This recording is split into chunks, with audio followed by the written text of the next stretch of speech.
I will take my position as an also-ran behind the champion of being the sworn enemy of lying pomposity, smugness, and groupthink that belongs to Tucker Carlson.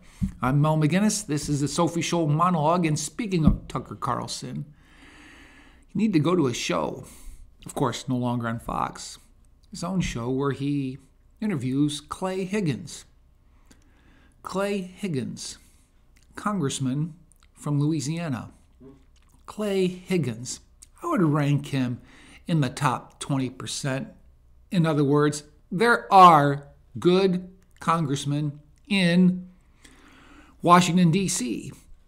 He's one of them. Clay Higgins insists that there were at least 200 federal assets, FBI informants, in the Capitol on January 6th. He wants to have that evidence released. Before he was a congressman, he did investigative work. Wasn't sure if it was with a police department or a private firm, but he's familiar with it. He says the evidence is there. Needs to get out.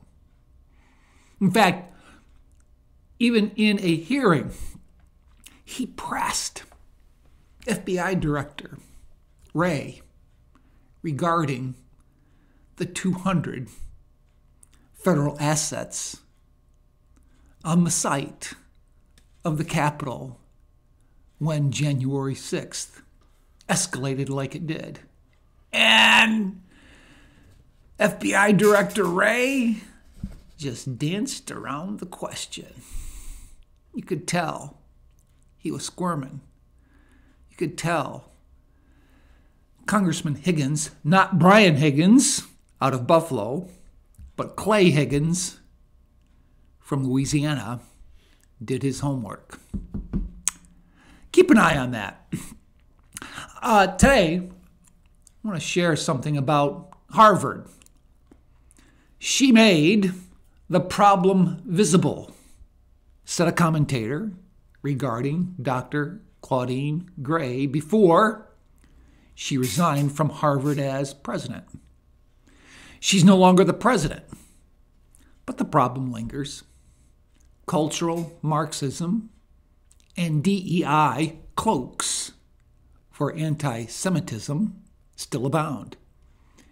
Even those dubious influences dominating the university yet do not reach the root of the problem. The root of the problem stems from foolishly forsaking the original intent of the institution, expressed in its early motto, displayed on a shield saying, "Truth for Christ and the church." It's not that it's gone, as it's been replaced. Gone is the original reliance on biblical revelation for truth, and taking its place is faith in finite, fallible, human reasoning. With Dr. Gay gone as Harvard's president, nothing respecting Harvard's original intent has been restored. Making the gay problem go away doesn't keep what's really the problem from going with her. With Gay gone, will the activism on campus go after what's really evil? Or will it continue to topple statues they think are evil? Diversity, equity, and inclusion open the way for males pretending to be female to embarrass, defeat, and injure them in their sports, and take away their scholarships and championships. Along with this gender identity fraud, you can alter such concepts as terrorism and almost squirm your way out of plagiarism if you fit the profile of being oppressed in the eyes of the cultural Marxists. With Gay gone, is DEI gone too? With Gay gone, did cultural Marxism go with her? With gay gone, has anti-Semitism been rooted out or rerouted underground? With gay gone, does being judged by the content of your character according to MLK matter more than the color of your skin according to CRT? With gay gone, has the proportion of liberal to conservative professors been balanced? With gay gone, has truth and as an objective reality replaced truth as a mere social construct of white supremacy? With gay gone, does a person saying that the Bible has authority over matters pertaining to sex, gender, and sexual relations get equal affirmation as a male demanding enforcement of his preferred pronoun of she, or a female demanding hers to be they? With gay gone, will you be as cancel-free saying there are two genders and only two, as a student in gender studies saying men menstruate? With gay gone, are the lies of turning girls into boys and men giving birth unequivocally denied at Harvard Medical School? Gone is Gay's $1 million annual salary as president, but her salary of nearly $900,000 as a plagiarizing, soft on anti-Semitism professor stays. On the one hand, I do have compassion for her, but on the other hand, she didn't help herself by blaming racial animus in her resignation letter.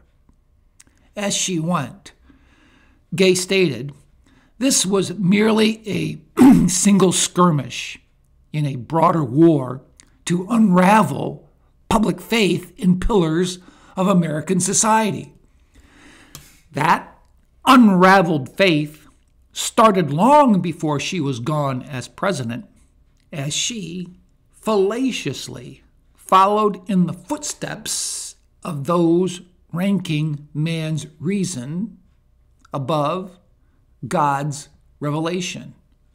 Even with Gay gone, Ivy League schools let poison ivy indoctrination grow, menacingly infiltrating all levels of education everywhere, including this little corner of New York State called Chautauqua County. If I had my choice, I would rather retain Gay as president and have the worldview at Harvard be rooted in Scripture than to have Gay gone and have this cultural Marxist worldview not dominating Harvard today.